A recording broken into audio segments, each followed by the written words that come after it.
안녕하십니까. 오늘 통합과학 다섯 번째 수업을 진행하도록 하겠습니다.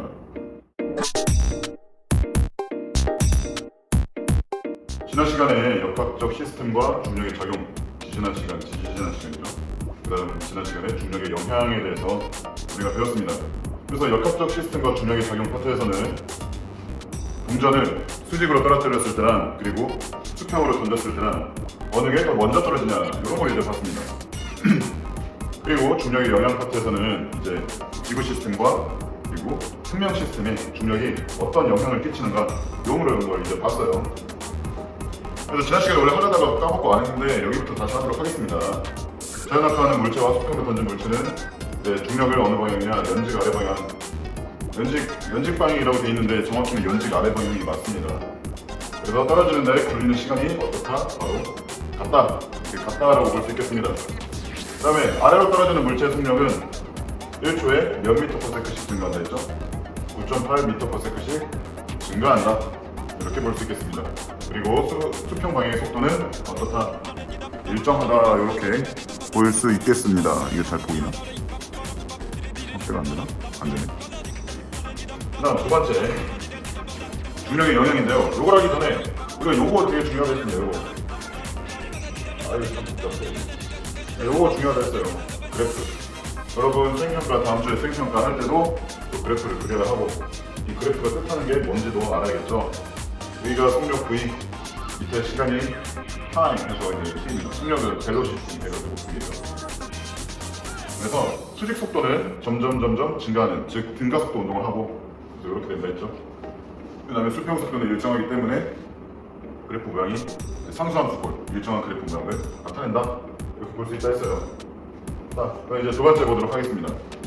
중력은 지구상의 모든 물체에 작용하는 힘으로 아까 뭐라 했죠? 바로 지구 시스템과 그리고 어떤 시스템, 생명 시스템이 유지되는데 중요한 역할을 한다. 중요한 역할을 한다는 게 매우 중요합니다.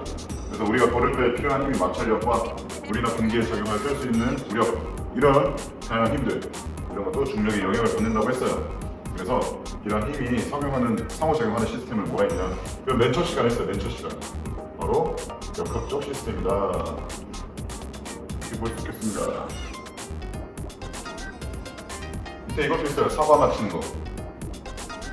친구가 사과를 떨어뜨린데 그걸 총으로 맞히겠대. 근데 잘못 맞으면 사람 죽어요. 그러니까 어디다 써야 될까? 예측샷을 해야 될까? 봅시다. 사과를 직접 겨냥한다. 왜? 그래서 총알과 사과 모두 중력과 속도가 똑같기 때문이에요. 그래서 책에 이렇게 설명되어 있습니다. 가만히 놓은 사과는 자연학화 운동을 한다. 총알도 수평 방향 운동이기 때문에 수직 방향으로는 자연학화 운동을 한다고 했습니다. 그래서 얘는 총알을 쏜 게 아니라 물감을 쐈대. 당연히 죽지는 않겠네요. 빗맞아도. 그래서 수직 방향으로 자연학화 운동과 같은 운동을 하므로 둘 다 이렇게 얘가 떨어질 때 같이 쏘면 이렇게 가겠죠. 그래서 물감으로 사과를 맞출 수가 있다.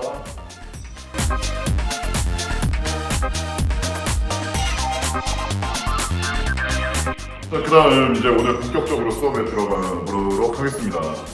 바로 충돌구 안전장치인데요. 자전거 타는 거 본 사람 있나요? 여기 이제 여러분들 중에 디아크 강정 고령고에 가면은 이제 이렇게 헬멧도 쓰고 자전거도 이렇게 간지나는 거 타는 이런 분들을 많이 만나봤을 거예요. 근데 선생님이 보기에 딱히 좋은 자전거는 아니네요. 네. 선생님도 자전거 타는 것을 매우 좋아합니다. 그래서 학교 다닐 때 경대에서부터 디아크까지 매일 왕복으로 자전거를 탔어요. 아무튼 뭐 이렇게 있는데 이제 문제는 그거예요. 이 자전거 자빠지면 어떻게 하냐 이거거든. 자빠지면 어떻게 하냐. 그 전에 자빠질 수도 있으니까 이런 충돌 사고에 대비하는 안전장치가 있겠죠. 뭐가 있죠? 헬멧이 있죠.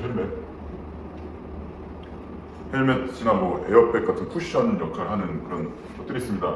그러면 힘을 분산시켜주고 두 번째로 충돌을 완화시켜줍니다.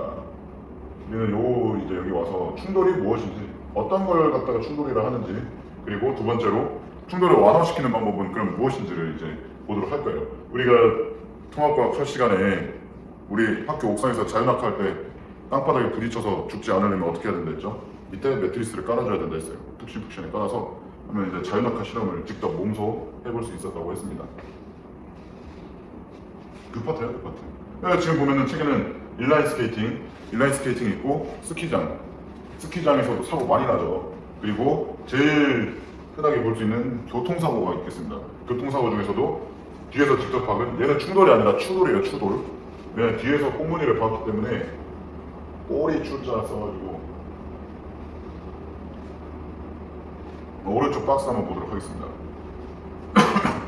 각 상황에서 충돌로 인한 부상을 줄이기 위해 어떤 장치가 사용되는지 말해보자. 어떤 장치가 있습니까? 인라인 스케이팅이나 스키장 같은 데서는 무릎 보호대나 헬멧 같은 게 있겠죠. 여기 다 나와 있어요. 그 다음 자동차에서는 안전띠, 안전벨트라 하는 안전띠 혹은 에어백 아니면 차체 자체에 달려있는 범퍼가 있겠죠. 범퍼는 항상 찌그러져야 돼요. 왜냐하면 범퍼가 찌그러지면서 충격을 완화시켜줄 수 있기 때문이죠. 그래서 범퍼는 소모품입니다. 범퍼 찌그러졌다고 돈 아까워 하면 안 돼요. 여러분 목숨을 살린 거예요. 두 번째로 일상생활에서는 안전모를 쓰지 않는데 왜 그럼 이런 거 할 때나 쓰냐? 왜일까? 걷다가 넘어졌어요. 걷다가 넘어져서 머리를 부딪혔어. 아플까요? 아프죠, 당연히. 근데 자전거로 오토바이 막 이런 거 타다가 넘어졌어. 아플까요? 아플 틈도 없습니다. 그러니까 당연히 속도가 빠르니까 일반적으로 걸어 다닐 때보다 속도가 빠르니까 그때 맞는 충격을 보호하기 위해서 그래서 이런 안전 장비를 착용을 하죠. 세 번째로 일상생활에서 충돌 때문에 발생하는 안전사고에는 어떤 사례가 있는지 한번 알아봅시다. 충돌 때문에 생기는 안전사고, 요거는 여러분이 학습과제로 한번 해보세요. 그래서 이렇게 보면 책에 보면은 산업 현장이나 스포츠 뭐 이런 데서는 이제 일상생활에서는 충돌 사고가 자주 발생한대요. 교통수단, 뭐 산업 현장, 스포츠.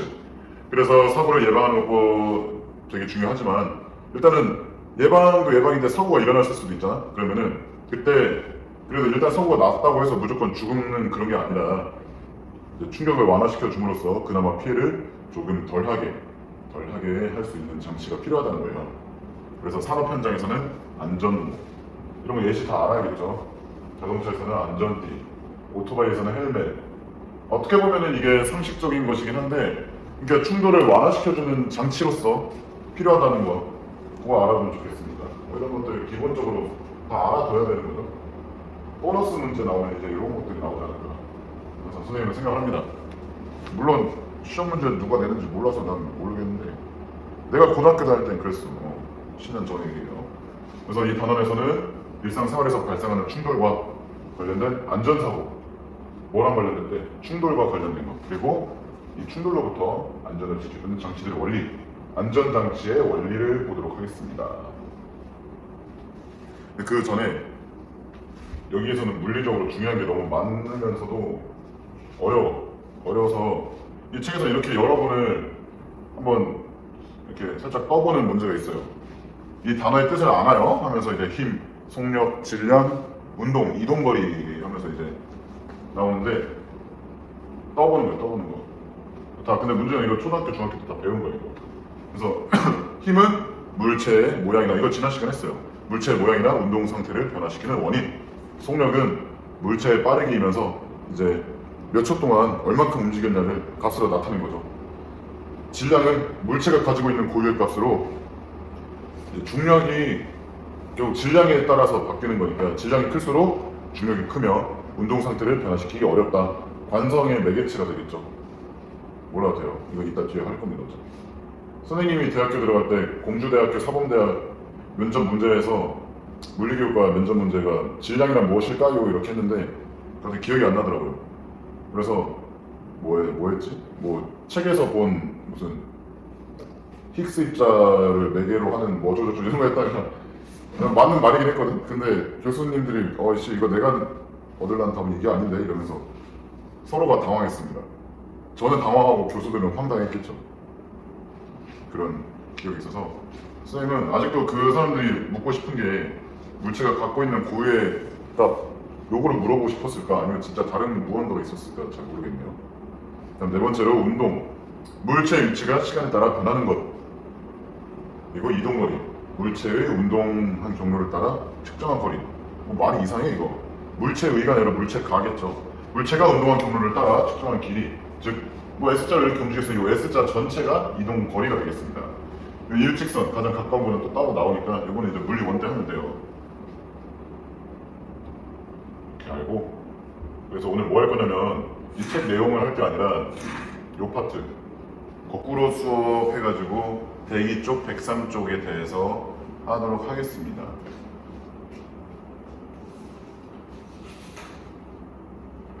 이제 요거는 학습지로 책 보면서 책이랑 학습지랑 같이 하도록 하겠습니다. 먼저 첫 번째가 관성이에요. 관성인데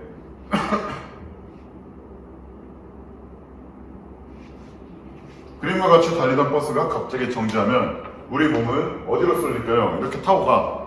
그냥 버스가 굳이 아니더라도 뭐 자동차 타고 가도 급정을 빡 밟았어. 끼익 하면서 으아 이렇게 쏠리죠.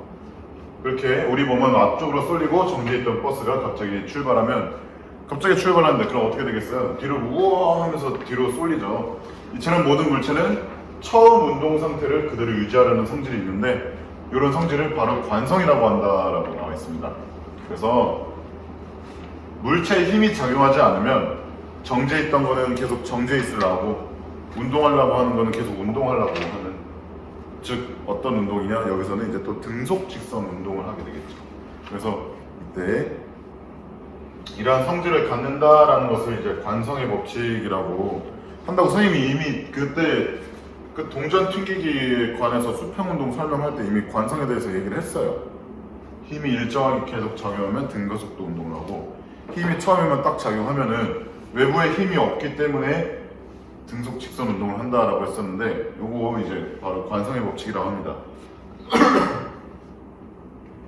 지난번에도 얘기했던 것처럼 이제 뉴턴의 세 가지 법칙 중에 첫 번째 법칙이죠. 뉴턴뿐만 아니라 갈릴레이부터 데카르트, 이렇게 이 두 사람도 관성에 대해서 연구를 했었다고 했었죠. 과학사 시간에 배웠습니다. 학습지랑 함께 보도록 할게요. 자, 관성. 아까 우리가 여기 책에서는 이제 뭐라 나와 있었냐면은 물체에 힘이 작용하지 않으면이라고 되어 있습니다. 정확히 말하면 외부의 힘이 0일 때요. 외부로부터 힘을 받지 않을 때 물체가 자신의 운동을 계속 하려고 하는 거, 그게 바로 관성입니다. 그래서 첫 번째, 외력이 없을 때는 물체가 힘이 받지 않을 때를 얘기하는 거예요. 그래서 보면 언제, 바로 외부의 힘이 없을 때, 외부 힘이 없을 때 물체가 처음에 운동 상태를 유지하려고 한다. 그래서 이 외부의 힘이 0일 때가 언제냐, 이게 이제 키포인트죠. 키포인트인데, 이게 뭐냐면 두 가지 경우가 있어요. 두 가지 경우. 첫 번째는 우리가 알만한 거예요. 당연한 건데, 우리가 딱 관찰하는 그 시점에서 봤을 때 물체가 외부로부터 어떤 힘도 안 받는 거예요. 예를 들면은 아무것도 없는 진공 상태에서 물체를 내가 야구공을 던졌어. 던질 때는 힘을 받지만 계속 이렇게 나아가는 도중에는 아무 힘도 받지 않죠. 그게 바로 외부의 힘을 받지 않는다는 게 요겁니다. 두 번째는, 이게 약간 이제 어려운 문제에서 좀 꼬으려고 내는 상황이기도 해요. 뭐냐면 외부의 합력이 0일 때예요. 합력이 0일 때입니다. 합력이 0. 그게 뭐냐면 물체가 움직이고 있어. 자, 내가 아까 야구공 던졌다 했죠. 근데 그 야구공을,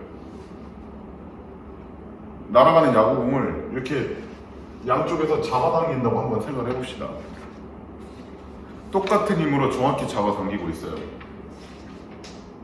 자, 물체가 이렇게 지나가는데 이거를 양쪽에서 이렇게 잡아당겨요. 똑같이 이렇게 지나가는, 이렇게 양옆으로 당기는 거예요. 그럼 어떻게 되겠어요? 이 운동 방향이 바뀌겠습니까? 안 바뀌죠. 그러면은 이게 수직하지 않고 지금 여기처럼 위에 그려진 그림처럼 수평하다고 생각을 해봅시다. 또 잡아당긴 힘이 마찬가지로 힘은 같고 1뉴턴 1뉴턴으로 같고 방향은 정확히 반대 방향입니다. 그러면은 결국에는 외부에서부터 합력이 0이기 때문에 서로 어떻게 돼요? 1과 1 똑같이 하면은 결국 잡아당기는 게 없는 거랑 똑같은 거거든. 서로가 힘이 상쇄가 되니까요. 또 상쇄가 돼요. 줄다리기 할 때 양쪽의 힘이 똑같으면은 움직이지 않는 것처럼 얘도 양쪽의 힘이 똑같기 때문에 힘이 있으나 마나입니다. 결국에는 외력이 다시 말해서 0이기 때문에 이 물체는 계속 가던 방향을 계속 가겠다는 거예요. 그래서 외부 합력이 0일 때에도 이제 외부 힘이 0이라고 보고 관성의 법칙이 성립이 된다. 이렇게 보면 되겠습니다. 이거 두 개를 다 막 서술형으로 내라거나 이렇게 하진 않을 것 같아요. 근데 여러분이 문제를 풀 때, 아, 얘가 힘이 존재하는구나, 존재하지 않는구나, 속력이 변하는구나, 안 변하는구나를 파악할 때 필요한 재료겠죠. 그래서 하나는 애초에 힘을 받지 않았을 때고, 두 번째는 힘을 받더라도 전체 합이, 방향이 서로 반대고 힘의 크기가 똑같을 때, 그래서 즉 외부의 합력이 0일 때, 힘을 합쳤을 때 값이 0일 때라는 거예요. 이 두 가지일 때 이제 관성의 법칙이 성립이 된다, 그렇게 볼 수 있겠습니다. 그래서 관성 법칙은 이제 관성은 정지 관성과 운동 관성이 있습니다. 정지 관성과 운동 관성이 있는데요. 아까 우리가 버스를 예시로 들었던 거랑 똑같습니다. 정지 관성은 뭐냐면 처음에 버스 손잡이가 이렇게 가만히 매달려 있죠. 매달려 있는데 버스가 갑자기 앞으로 뿅 가려고 해요. 선생님 그림이 좀 이해가 될지 모르겠는데 이렇게 앞으로 가려고 해요. 그러면 이 버스 손잡이는 당연히 우리가 이 안에 타서 바라본다고 치면, 우리가 이 안에서 바라본다고 치면 뒤로 갑니다. 혹은 우리가 서 있어도 우리도 이렇게 뒤로 넘어가려고 해요. 그게 뭐냐? 이게 뒤로, 우리 입장에서는 뒤로 넘어가는 것처럼 보이지만 이렇게 실제로 딱 보면은 정지했던 게 원래 그 정지한 상태로 있으려는 거예요. 이 손잡이가 움직인 게 아니거든요, 옆으로. 그래서 정지관성은 정지했던 놈이 계속 정지하려고 하는 걸 바로 정지관성이라고 합니다. 그래서 이 책에도, 학습지에도 나오죠. 정지관성하고 외력이 없을 때 정지해 있는 물체는 계속 정지해 있으려고 한다. 두 번째 이제 운동관성입니다. 운동관성. 얘 뭐겠어요? 당연히 운동하려고 하는 놈은 당연히 운동을 계속 하려고 하는 거예요. 그래서 요거 같은 경우는 버스가 달리고 있어. 달리고 있는데 어느 정도 이제 힘이 안정화가 되니까 버스 손잡이도 이렇게 딱 수직으로 매달려 있는 거예요. 근데 갑자기 급정거를 끼익 하면서 이렇게 한 거야. 하니까 얘는 그래도 앞으로 가려고 하는 거죠. 그래서 똑같이 이제 딱 있는 게 아니라 얘는 계속 가려고 하는 성질이 있기 때문에 버스 손잡이가 앞으로 가려고 한다. 즉 운동 상태, 원래 운동하고 있었던 앞으로 가려고 하는 운동을 그대로 유지하려고 한다. 이게 바로 운동 관성입니다. 그래서 외력이 없을 때 운동하고 있는 물체는 계속 등속 직선 운동을 하려고 한다. 이게 바로 운동 관성입니다. 정지 관성과 운동 관성의 이제 공통점을 보면 아까 선생님이 말했던 것처럼 학습지에도 외력이 없을 때라는 표현이 있습니다. 그래서 이 외력, 외부 힘이 없을 때라는 것은 매우 중요한 조건이에요. 이거는 선생님이 대학교 가서도 항상 찾는 조건 중에 하나입니다. 이거는 알아둬야 돼요. 네, 그 다음 두 번째로 볼 것은 바로 운동량과 충격량입니다. 운동량과 충격량은 물리량이에요. 물리량이라서 물리량이 뭐냐? 속력, 가속도, 질량, 어떤 이런 물리적 상태를 값으로 나타내는 걸 바로 물리량이라 해요. 그래서 운동량과 충격량에 대해서는 매우 중요하고 여러분이 알아야 합니다. 관성 같은 경우는 물리량이 아니라 여기 뭐라 나왔죠? 바로 성질입니다. 성질. 그래서 운동량을 먼저 보면 운동량을 알아야 충격량을 알 수가 있어요. 그건 이따 뒤에 보면 나옵니다. 그래서 물체가 운동하는 효과가 얼마큼인지를 나타내는 물리량입니다.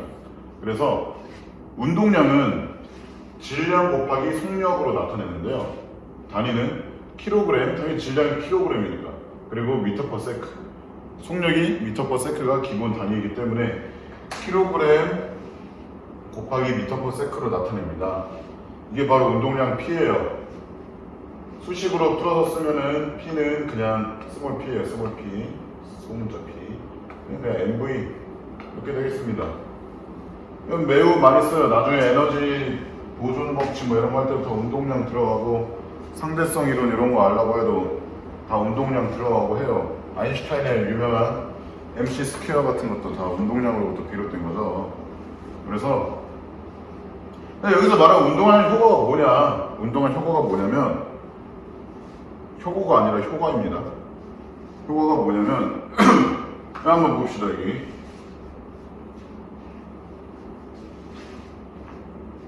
먼저 요거를 보기에 앞서서 말을 하자면, 자, 여러분이 운동을 해요. 홈트를 한다고 생각해보자. 그래서 의자가 이렇게 있어. 의자가 이렇게 있는데 이 의자를 이렇게 든다고 생각을 해보세요. 무겁죠?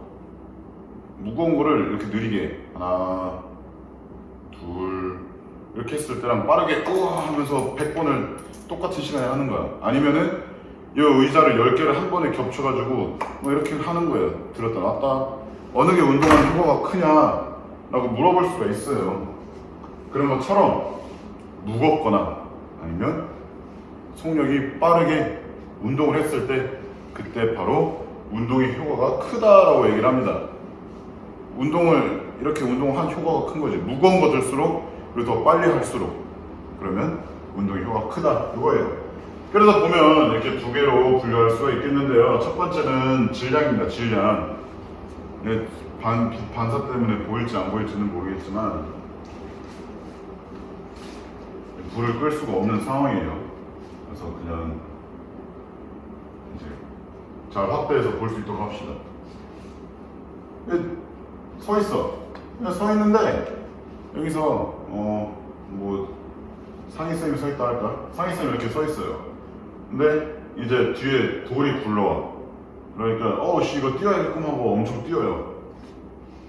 얘는 막 굴러와. 근데 결국에 상희쌤이 깔렸어. 그때 이제 이 돌이 상희쌤을 깔고 뭉갤 때 그 느낌과 얘는 축구공만한 돌이 상희쌤을 깔고 뭉갰을 때와 어느 게 더 아플까요? 당연히 무거운 놈이 깔고 뭉갰을 때가 더 아프죠.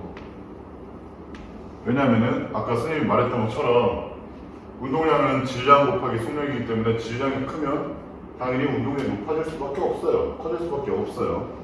자, 두 번째로 이번에는 제가 여기 앞에 서 있다 생각을 해봅시다. 여기 서 있는데 앞에 차가 달려와. 여기 이제 뭐 소나타 한 대가 달려온다 생각해 봅시다. 소나타가 시속 50km/h로 잘못 말했네요. 시속 50km로 달려왔어. 내가 그대로 받았어. 그때랑 시속 5km로 달려왔을 때랑 어느 게 더 아플까요? 당연히 전자가 더 아프겠죠. 물론 후자도 아프긴 합니다. 아프긴 한데 이제 뼈에 금갈 정도거나 튕겨서 타박상 입을 정도지만 50kg로 받으면은 저는 바로 중환자실로 가야 돼요. 물론 여러분의 바람이 아니기를 간절히 빕니다만은 여튼 그렇습니다. 그래서 얘도 마찬가지로 속력이 클 때 운동량도 커진다 이렇게 볼 수가 있겠어요. 방향은 어디냐면 속력과 방향이 같습니다. 왜냐하면 질량은 어떤 방향을 가리키고 있는 게 없잖아. 그래서 운동량과 속력의 방향이 같아요. 속력과 같다. 다시 말하면 이 물체가 움직이는 운동량의 방향은 당연히 이 앞쪽일 것이고 자동차의 운동량 방향도 당연히 앞쪽이겠죠. 왜냐하면 앞쪽으로 운동을 하고 있으니까. 이게 바로 운동량에 대한 정의예요. 운동하는 효과를 나타내는 거다. 그리고 세 번째는 충족량이에요. 충족량. 충족량은 뭐냐면 얘도 비슷해. 정의가. 바로 충돌을 했을 때, 물체가 충돌을 했을 때 이 충격의 정도를 나타내는 거예요. 똑같은 물리량이죠. 그러니까 충격량은 바로 힘 곱하기 시간 해가지고 힘은 단위가 뉴턴이고 시간은 세컨드이기 때문에 충격량 I는 FT다, 단위는 뉴턴 세크다 이렇게 되겠습니다. 방향은 역시 아까 여기랑 비슷해요. 시간도 방향이 따로 없잖아. 동쪽으로 시간이 흐른다 이렇게 말을 못하죠. 방향은 힘과 같다. 힘의 방향도 같습니다. 사람이 여기서 충돌을 했어. 그러면은 힘이 결국 어디냐? 이 버스가 사람 치는 방향, 자동차가 사람 치는 방향이기 때문에 충격량의 방향도 당연히 이쪽일 것이고. 근데 여기서 반전 포인트가 있어요. 바로 뭐냐면 뉴턴 제3법칙인데요. 두 물체가 충돌을 했어. 두 물체가 이렇게 충돌을 하면은 이거랑 똑같습니다. 내가 여러분 죽방을 때렸어. 죽방 때렸을 때 여러분 볼 따고도 아프겠지만 제 주먹도 아픕니다. 왜냐하면 서로 충돌했을 때 두 물체 사이의 힘이 서로가 상호작용으로 공유가 되거든. 서로 주고받는 거예요. 그게 바로 작용 반작용 원리예요. 간단하게 말해서. 그래서 작용 반작용의 원리이기 때문에 충돌했을 때 이 A랑 B가 충돌을 한다면 A의 힘 방향은 오른쪽이 되겠지만 B의 힘 방향은 왼쪽이 되겠죠. 서로 반대 방향이 됩니다. 충돌 상태에서. 그래서 충격량의 방향을 물어볼 때 만약에 왼쪽, 오른쪽에서 이렇게 부딪혔으면은 A의 충격량 방향은 오른쪽을 향하고 있을 것이고, 그리고 B의 충격량의 방향은 왼쪽을 향하고 있을 것이다. 이렇게 알면 되겠어요.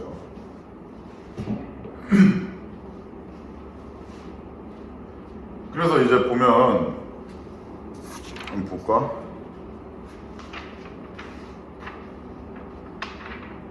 큰 힘일수록 그리고 오랜 시간 동안 충돌했을수록, 그러니까 충돌을 이렇게 빡 하고 끝나는 게 아니라 푸악 하고 밀고 계속 나아갈 수 있잖아요. 이렇게 오랜 시간 충돌했을수록 힘에 대한 효과가 더 커집니다. 뭐 당연하겠죠. 살짝 이렇게 빵 친 거랑 얘를 그냥 이렇게 계속 꾹 누르고 있는 거랑 당연히 두 번째가 힘에 대한 효과가 더 큽니다. 즉 다시 말해서 운동에 대한 효과가 크다는 거예요. 운동에 대한 효과가 크다는 게 뭐냐면 운동의 효과가 어디 나왔어요? 바로 여기 운동량이 나왔죠. 운동량. 다시 말하면 이 큰 힘과 오랜 시간은 바로 이 힘이 클수록 충격량이 크다는 거고, 시간이 길어질수록 당연히 충격량이 커진다는 거거든요. 그러니까 얘네 둘이 길어질수록 충격량이 커지는데, 이 충격량이 커진다는 것은 다시 말해서 운동량의 변화량도 커진다는 겁니다. 이 운동량 값도 커진다는 거야. 근데 초기 운동량이 있을 거고 나중에 운동량이 있을 거니까 다시 말해서 운동의 변화량이 커진다라고 볼 수 있겠죠. 요걸 한번 봅시다. 그냥 어떤 거는 좀 낮게, 어떤 거는 그거에 비해서 높게 떨어뜨렸더니, 하나는 충돌할 때 속력이 10m/s고 두 번째는 20m/s였던 거예요. 각각 1kg인 거죠. 그러면 운동량의 변화를 봅시다. 운동량의 변화. 그래서 10m/s로 떨어지고 20m/s로 떨어졌을 때 딱 충돌하고 나서 딱 멈춰가지고 이제 V가 0이 됐다고 하는 생각을 해보는 거예요. 그러면 운동량의 변화는 이제 속력이 얘는 1kg 맞아요. 1kg 곱하기 10 하면은 이제 10, 얘는 20. 그래서 P는 10kg m/s가 되겠고, 두 번째는 20kg m/s가 되겠습니다. 이게 운동량인데 각각 10에서 빵이 되었고, 두 번째 거는 20에서 빵이 됐어요. 그럼 충돌했을 때 어느 게 더 셀까? 바로 높이서 떨어진 게 당연히 충돌했을 때 더 아프겠죠. 그러니까 각각 충격량은 10N/s, 20N/s 이렇게 되겠습니다. 이게 뭘 얘기하냐면,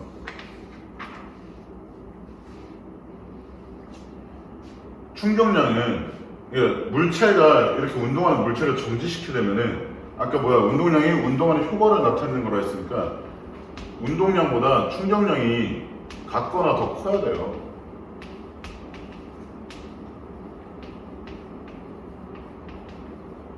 이게 공을 떨어뜨렸을 때 정지하려면 충격량이 운동량보다 크거나 같아야 되는데 크기는 일반적으로 힘드니까 보통 이렇게 쓰죠.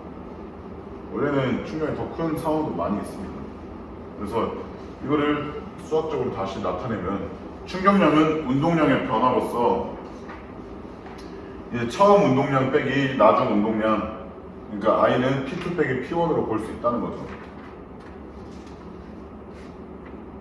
이게 바로 이제 운동량과 충격량의 관계입니다. 얘가 이제 제일 중요해요, 오늘 한 것 중에. 근데 이거를 알려면 충격량이 뭔지 그리고 운동량이 뭔지 알아야 되겠죠. 실제로 수학적으로도 보면은 단위만 놓고 보면 이렇게 돼요. 단위 이거 쌤이 얘기했지만 단위만 놓고 봐도 일단 F 힘이 뭐예요? 힘이 F는 ma 뉴턴 제2법칙이었죠. 즉 질량 곱하기 가속도란 말이야. 이 F는 ma 나와 있죠 여기. 그래서 힘의 단위가 뉴턴인데 이 뉴턴은 킬로그램 곱하기 미터 퍼 세크 제곱이란 말이에요. 그러니까 쓰면은 킬로그램 곱하기 미터 퍼 세크 제곱 하고 S 더있죠 세컨드 이렇게 됩니다. 그러면은 세컨드 제곱분의 m이니까 결국 세컨드가 약분이 돼요. 이렇게 약분이 되겠죠. 그러면 킬로그램 곱하기 미터 퍼 세크가 됩니다. 이거 어떤 단위였어? 이거 바로 위에 운동량 단위죠. 그러니까 즉 다시 말해서 충격량과 운동량의 단위는 본질적으로 똑같다는 것을 알 수가 있습니다. 근데 일반적으로 힘 곱하기 시간이라고 하니까 뉴턴 곱하기 S라고 나타냈지 이렇게 킬로그램 곱하기 미터 퍼 세크라고 써도 상관이 없어요. 실제로 문제에서 충격량을 구하시오 했을 때 뉴턴 곱하기 세컨드를 쓰거나 아니면 킬로그램 곱하기 미터 퍼 세크를 쓰거나 상관이 없어요. 그렇게 알면 되고, 그 다음에 이제 요거 보면은 얘도 그래프가 있습니다. 우리 아까 앞에서 봤던 것처럼 얘도 그래프가 있는데요. 충돌할 때 2N의 힘으로 2초 동안 충돌한 거랑 4N의 힘으로 1초 동안 충돌한 경우를 한번 봅시다. 2초 동안 여기 뭐 2라고 하고 2초 동안 2N의 힘으로 충돌한 거야. 그러니까 이렇게 되겠죠. 2N. 1초 동안 4N을 했어. 얘보다 절반, 요쯤에다가 더 높은 이렇게 되겠죠. 그래서 아까 뭐라 했죠? 충격량이 뉴턴 곱하기 타임, 즉 힘 곱하기 시간이기 때문에 이 그래프의 면적이 바로 충격량이라고 볼 수 있습니다. 그래서 결국에는 이때의 충격량과 이때의 충격량은 곱이 4로 똑같죠. 똑같은데 받는 힘은 어느 게 더 크죠? 그쵸? 오른쪽이 더 크죠. 이게 말하는 시사하는 바가 뭐냐면 충돌을 할 때 시간을 어차피 처음에 나오는 시간이 있다면 힘이 있다면 그 힘에 대해서 받는 시간을 최대한 늘려주는 거죠. 만약에 이런 거를 이제 2배 늘리니까 아래로 힘이 다운됐잖아, 그지? 계속 늘리면은 쭉 약하게 엄청 길게도 충격을 받을 수 있다는 거예요.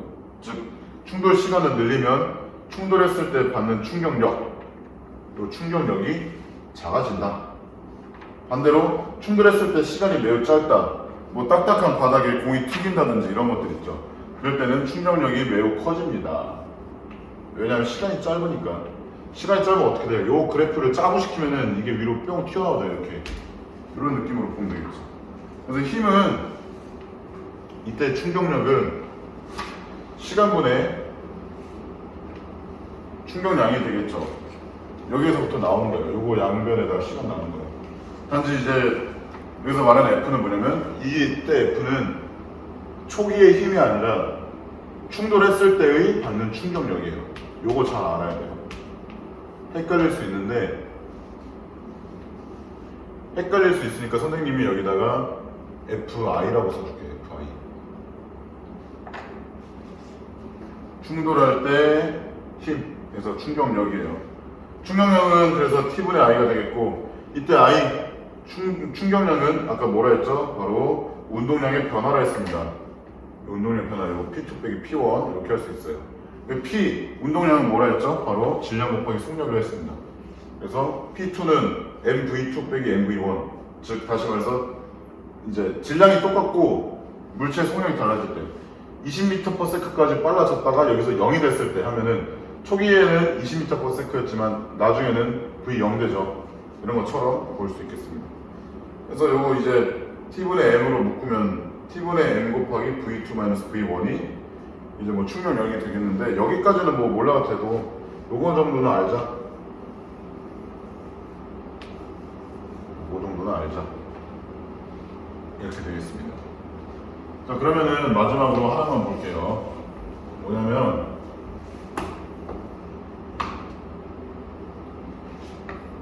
충돌을 할 때 얘가 벽에 충돌했다가 다시 이렇게 튀어나왔어.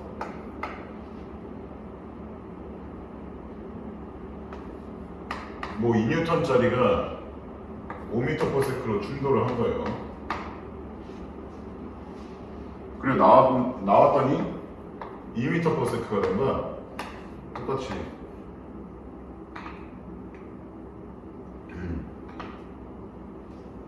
이렇게 됐어요. 이때 운동량은 어떻게 되냐? 처음 운동량은 10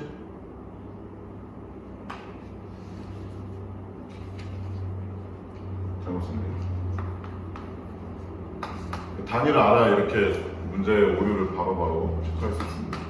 10kg/m가 되겠습니다. 나올 때는 4kg/m/s가 되겠죠. 왜냐면은 질량 곱하기 속력이니까. 그래서 근데 문제는 뭐냐면, 그럼 운동량이 변하는 거예요. 운동량이 변화.